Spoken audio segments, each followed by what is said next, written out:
Hey, today's Bible reading passage is found in the book of Genesis, chapter 17, verse 19. And here we see the story of Abraham and Sarah.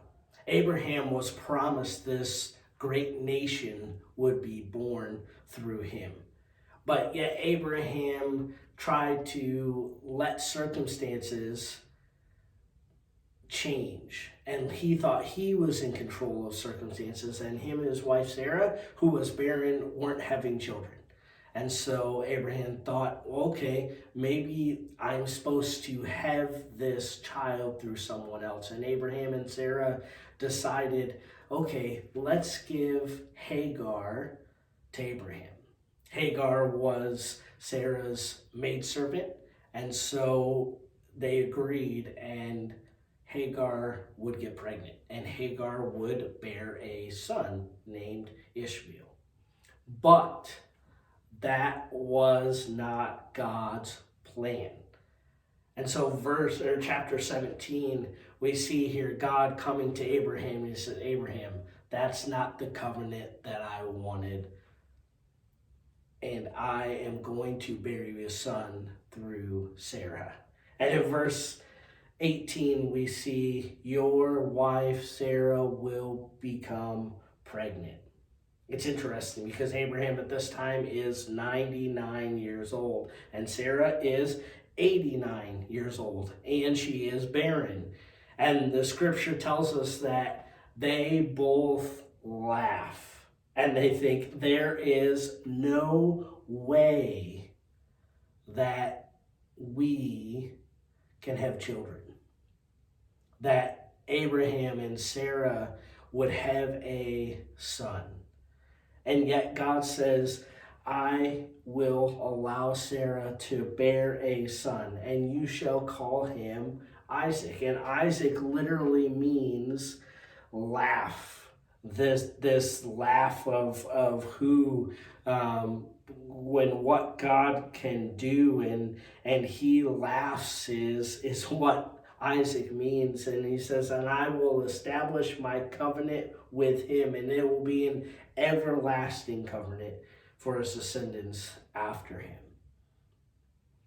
See, this covenant that God wanted to establish was a covenant that God wanted to establish. And I think there's a difference, because here Abraham is trying to force, as he's having a son with Hagar, trying to force God's hand and say, okay, this covenant has to be this way. But yet God is the one that's in control. And God says, this is my plan and this is my purpose. He says, I'm going to make you both laugh, because what you thought was impossible is going to be possible. And it's going to be possible because I am God. And I think we forget that time and time again. We forget that God can do the impossible, that God moves in mysterious ways that we sometimes don't understand, but he does. And this is one of those instances.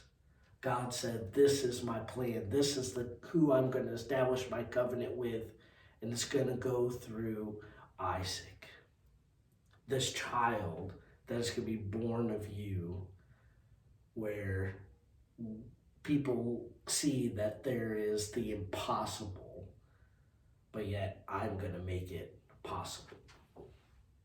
And so, as we continue the story, Sarah gives birth to Isaac.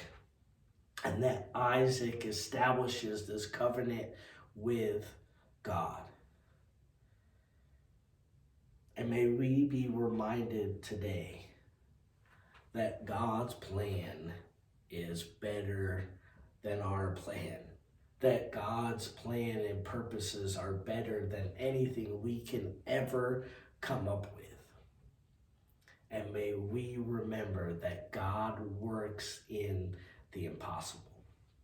That God works in a way that we can't understand. But yet God is in control. And God is the one who receives glory, not us. So today, stop trying to play God. Stop trying to direct your path. And instead, be obedient to what he's called you to do. Be obedient to just being patient and maybe waiting and knowing God's going to come through. Maybe laugh a little and say, man, God did something that I didn't even think could happen. But remember who God is today. Have a great day.